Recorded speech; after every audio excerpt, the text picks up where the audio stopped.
할아버지가 살았어. 그 아들이 살았어. 손자가 살았어. 그 세계에서 떠나질 않아요. 할아버지도 강남에 살다 강남에 죽고요. 아버지도 강남에 살다 강남에 죽고요. 손자도 강남에 살다 강남에 죽는 거예요. 떠나질 않아요. 이게 떠나야 다른 사람이 들어와서 대체가 되는데 떠나질 않고 계속 들어오기만 해. 그러니 이게 집값이 안 올라가겠습니까? 지금 서울이 그런 모습이에요. 이게 강남의 축소에서만 보면 강남이 그렇지만 전체적으로 보니까 서울이 그런 추세야 이제. 예? 서울에 들어오면 이제 나가질 않아. 오히려 가격이 올라가니까 옆으로 막 삐져나가는 거야. 이제 그 가격을 못 버티니까. 전세 가격 못 버텨, 매매 가격 못 버텨. 그러니까 옆으로 삐져나가는 거야. 그게 어디? 경기도잖아요. 경기도. 경기도로 다 삐져나가죠. 그러니까 맨날 정권이 들어서면 3기 신도시 해야 된다, 4기 신도시 해야 된다. 그런 얘기가 나오잖아요. 경기도가 비대해지고 있어요, 여러분들. 여러분들, 이번에 이재명 대통령이 당선된 것도 경기도에서의 표가, 격차가 크게 났잖아요. 180만 표라는 게 났잖아요. 경기도의 힘이 굉장히 커졌어요. 서울은 오히려 표가 줄었어요. 인구가 줄어드니까. 살 집이 없으니까. 그렇다고 아파트에 살고 좀 좋은 주택에 살 사람들이 무슨 20평 빌라에 살겠습니까? 그렇지. 그것도 쉽지 않아요. 동네가 또 굳으면. 그렇죠? 그렇단 말이에요. 자, 그런 상황이다라는 거죠. 서울로 다 몰려들어오고 있다. 그 몰려들어오는 수요 때문에 재개발 재건축을 해야 되는 상황이었고, 재개발 재건축이 늦어지니까 집값은 급등하고 있다. 그래서 은평구에서 8사가 15억에 분양을 해도 완판이 되고 2030년이 되면 그게 18억이 될 수도 있다. 자, 그거에 놀란 사람들이 뉴타운 블록이 된 지정 그리고 블록이 됐으니까 좋을 거 아니에요. 그리고 뭐 일치도 좋고 그러면 그게 한 12억대 13억대면 이것도 싼 거다 하고 사러 들어가는 게 지금의 시장의 흐름이다 라는 거죠. 가지 올라타운 같은 데 가서 보세요. 뭐 좋아졌잖아요. 주변 환경이. 거기 12억이야. 그리고 한 10년 차야. 도심에서 가까워. 그러니까 사람들이 몰려들어가서 사는 거예요, 지금. 그런 거다. 자, 이런 흐름을 아시고 시장의 균형 감각을 여러분이 맞춰야 돼. 최소한 폭락론에 지금 여러분들이 포커스를 맞추고 있으면 영원히 서울에 집 못 사고 영원히 거지가 되는 거야. 영원히 거지가 되는 거야. 시장의 흐름이 바뀌었다. 라는 거죠. 자, 얘기를 좀 더 이어가 보겠습니다. 할 얘기가 많은데 진도가 잘 안 나가요. 잠원동 신반포 107제곱미터 54억 5천에 이번에 신고가 3월에 45억에서 48억. 이것도 한 7, 8억 올랐네요. 그죠? 잠원동도 오르고요. 마포도 오른다는 거. 마포 성동구에서도 신고가 뭐 한 2, 3억씩 오르는 것 같아요. 이제 그렇게 보시고요. 자, 그래서 지금 전문가들 조금 이제 제대로 된 전문가들이 하는 얘기가 주택 공급 확대밖에 없다라는 얘기죠. 뭐 이제 지역균형 발전 뭐 그런 얘기는 하지도 않아요. 그런 얘기는 씨알도 안 먹힌다 라는 거죠. 대한민국이 사실 이게 굉장히 이제 뭐랄까요, 이제 한계에 이르는 거예요. 사실 자꾸 서울 경기도로 몰빵을 하면요, 특히 서울은 자꾸 이제 축소가 될 수밖에 없고 주거지가 없으니까. 그럼 뭔가 경기도로 가는 거잖아요. 근데 너무 멀리 외곽에 이제 신도시도 못 만들어요. 뭐랄까요, 여러 가지 그 인프라도 만드는데 돈이 들고 오니까.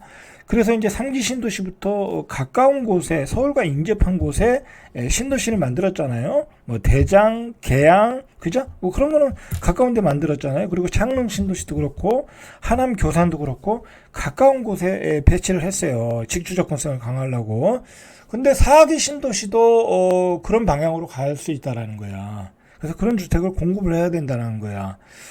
제가 나중에 지도를 보면서 얘기하겠지만 4기 신도시를 진다고 하면 사실 질당 많아요. 맘만 먹고 오면요, 밀어붙이면 질당 많아요.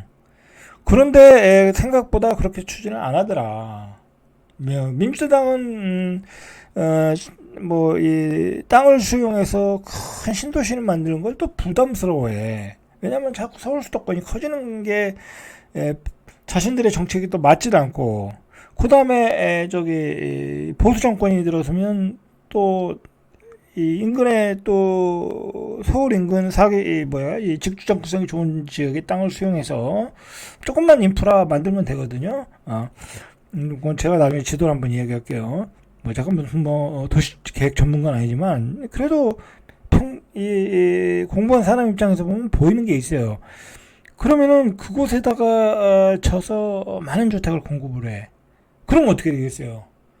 도심에 있는 주택이 떨어지는 거예요, 여러분들. 이거 제가 나중에 할게요. 이거 중요한 얘기인데, 예를 들어, 마곡 근처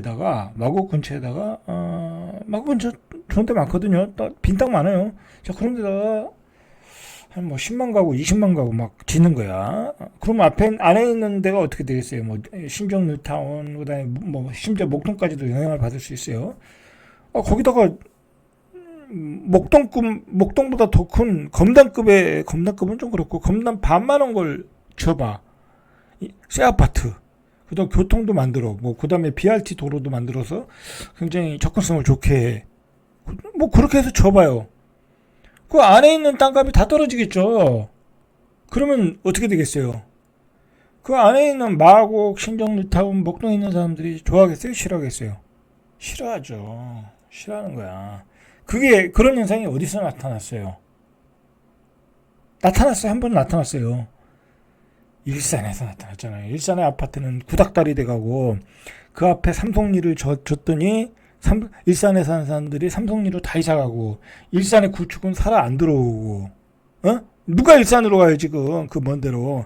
그런 데다가 그 앞에다가 또 창릉 신도시 져놓고 그리고 그것도 모자라서 GTX 지나가는 그 대하역인가요? 대곡역. 거기는 쿼러블 역세권이잖아요. 그죠? 쿼러블 역세권이잖아. 거기는 또 줘야 돼. 더 줘야 돼. 자, 지금 말한 곳 중에 하나가 그 대곡 역세권이에요. 대곡 역세권에다요, 지면 한번 볼까요?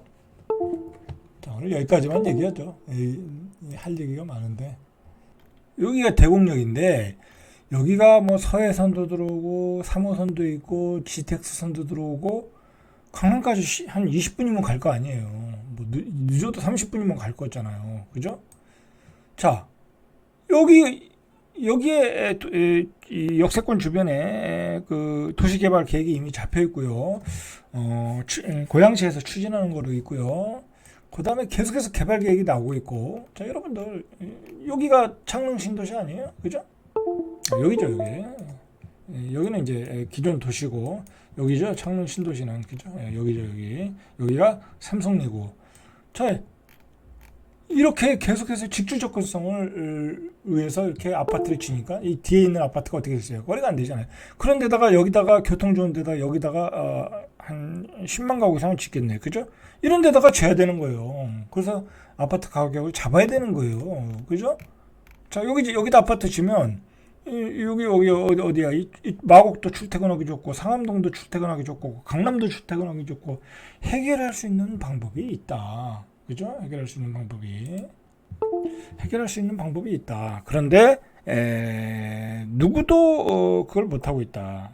여든 야든. 왜? 말 그대로 대곡역에다가 한 10만 가구 떨어지면 뒤에 일산은 어떻게 죽으란 얘기예요. 죽으란 얘기. 그러면 일산의 표가 다 날아가죠? 자, 그런 거예요. 그런 정치 공학적인 게 있는 거예요. 자, 그 얘기는 거기까지만 하고 다음에 이야기하고. 자, 어쨌든 지금 상황으로는 전문가들이 공급을 확대하라, 규제하지 말아라 그러는데 이재명 정부가 어떻게 반응을 하는지 우리가 보면 알겠죠. 아직 신중하게 대응을 하고 있는 것 같아요. 그죠? 지금의 서울의 급등의 분위기도 이재명 정부도 알겠죠. 그러니까 국토부 장관 인선에도 신중하게 대응을 하고 있고 뭐 여러 가지 이야기를 듣고 있어요. 근데 그 주변이 조금 폭락론자들이 있어가지고 어떻게 될지 모르겠어. 자, 여러분 이 얘기로 마무리할게요. 제 요즘 유튜브의 커다란 주제인데 서울의 개발이 한계에 이르렀다. 그죠? 재개발 재건축하는데 2000단지, 1000단지, 2000단지였는데 15년에서 20년 도저히 주택을 공급할 수가 없어. 그러니까 경기도만 커져. 그죠? 이제 사기 신도시 얘기까지 나오니까 경기도가 엄청 커졌어요. 엄청 커지고 있다. 요번에 대선도 경기도가 결정을 한 거야. 이제요, 앞으로 대한민국의 대통령이 될 사람은 이 두 가지 지역을 잡지 못하면요, 대통령 안 돼요. 경기도와 서울은 이제 표 차이가 얼마 안 날 수 있어. 경기도와 충청도예요. 세종을 포함한 충청도를 에서 표가 안 나오면 이 표를 받지 못하면 더 많은 표를 받지 못하면 대통령이 안 되는 거예요. 그러면 경기도는 앞으로 계속 커질 수밖에 없는 거예요. 자, 문제는 뭐냐면요. 경기도가 커지면요, 경기도는 땅이 넓잖아요. 막 커질 잠재력이 어마어마하잖아. 그런데 경기도가 커진다는 얘기는 지방은 다 조금 심한 표현으로 얘기하면 그냥 쓰나미급으로 소멸되는 거예요. 왜? 경기도로 다 몰려가는데 서울에 있는 사람도 빠져나와. 그 다음에 경기도가 커진다는 얘기는 경기도가 상권이 좋아진다는 얘기잖아요. 그럼 경기도에 가서 장사하자. 야, 경기도가 살자. 지방에 있는 사람도 서울로 올라올 수밖에 없는 거야. 지방의 소멸이 급격히 오는 거예요. 그런데다가 결정적으로요. 지금 지방에 있는 이 구산업들이 망하고 있어요. 망하고 있다. 철강, 화학, LED 다 중국 시장에 침몰하고 있는 거예요. 그나마 조선은 간신히 살아났고, 그죠? 2차 전지도 요즘 맛이 갔잖아요. 그나마 2차 전지 공장에 사람도 별로 없어요. 근데 지금 무슨 산업이 발달하고 있어요? AI, IT 산업이 발달하고 있잖아요. 그 산업이 다 어디 있어요? 서울과 경기도에 있잖아요. 판교, 분당. 경기도가 커지면 지방은 급격히 소멸하는 거예요, 지금. 대한민국이 그런 현실에 있고요. 지금 문제는 뭐냐면 억지로 막아놓은 거야. 지방의 유동성이 서울로 못 올라오게끔. 그렇게 올라오면 엄청난 거품이 생기거든요. 그런 상황까지 왔다. 자, 오늘은 여기까지 절대값TV의 명품 PD 한 PD였습니다.